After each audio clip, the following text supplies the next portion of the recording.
Quelques années après la naissance du Suzuki Jimny, les Français découvrent celui qu'on surnomme le Land Rover soviétique, le Lada Niva. 4x4 d'un nouveau genre, compact, solide, passe-partout et très économique, le Lada Niva propose 4 roues motrices permanentes, du jamais vu en 1977. Et le succès est immédiat, le Niva s'offre 40% de part de marché en Europe.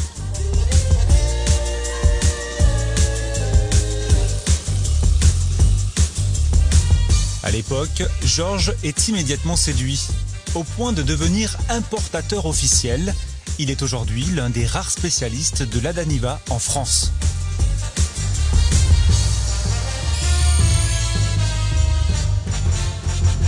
Georges, ça, c'est le Lada Niva. Moi, je ne vais pas vous cacher, très compliqué aujourd'hui de trouver quelqu'un qui s'y connaisse en Lada Niva en France et puis surtout trouver un garage. C'était quasiment mission impossible. Je ne sais pas comment j'ai fait pour me retrouver là aujourd'hui.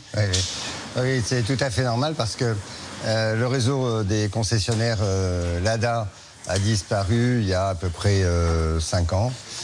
C'était 80 concessionnaires sur le réseau et forcément, on a continué à alimenter nos clients et de fait, par les sites internet, le réseau national de pièces, on trouve des pièces assez facilement. L'atout du Niva, c'est son poids, environ 1,150 tonnes pour 80 chevaux.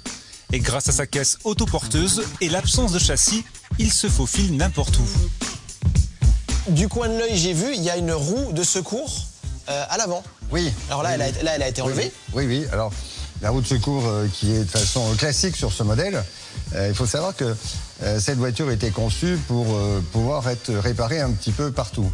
Il y avait, d'ailleurs, sur les premiers modèles, il y avait un allume-cigare dans le capot, sur lequel on branchait une lampe qui était fournie et qui était dans la roue de secours, avec laquelle on pouvait se dépanner la nuit et réparer la voiture la nuit avec une trousse à outils à peu près complète, avec laquelle on pouvait réparer la voiture. Le Lada Niva, c'est un vrai petit 4x4. Il y a des vraies qualités de franchisseur. On passe quasiment partout avec ça. Oui, c'est formidable. C'est une auto, là aussi, qui, grâce à son poids, 1,150 tonnes. Vous savez, le rapport poids-puissance étant important, avec peu de chevaux, permet de passer partout. Avec 4 roues motrices, avec un blocage de la boîte de transfert. C'est des autos qui passaient partout. On en a retrouvé beaucoup pour faire du franchissement. 40 ans d'exploitation, plus de 2 millions d'exemplaires vendus sur la planète, le Lada Niva est devenu une icône avant de passer de mode à la fin des années 2000. Pourtant, cette monture intrépide séduit encore, et même les jeunes. La preuve avec Baptiste, 27 ans, propriétaire d'un Niva blanc de 92 qu'il nous propose de tester.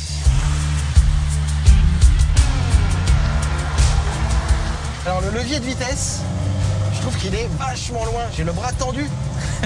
Moi aussi. Ça a toujours été comme ça sur les Niva? Ils n'ont jamais changé les leviers. Toujours le même emplacement.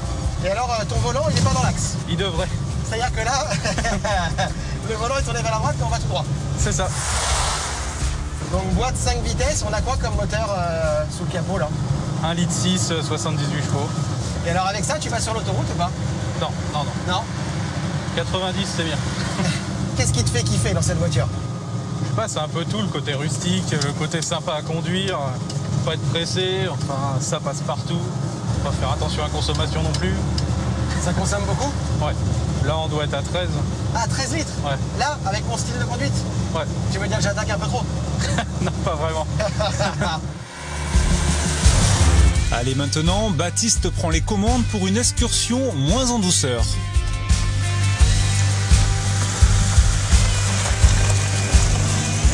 Ici, on a 3 leviers. On a le levier de vitesse et 2 leviers. Tu nous expliques à quoi ils servent? Alors, on a le levier pour la boîte longue et la boîte courte. On est sur une gamme de rapports beaucoup plus court qui permet de faire un peu plus de franchissement, que ça soit plus délicat, qu'on passe moins en force. Et après, le dernier, c'est juste le blocage de différentiel. Puis son empattement aussi, il fait beaucoup. C'est un bon franchisseur. C'est court, hein, c'est assez ramassé comme véhicule. Oui, c'est ramassé. Après, il est bien meilleur en tout terrain que sur route. Donc là, on est sur son terrain de prédilection. Ouais, celui-là.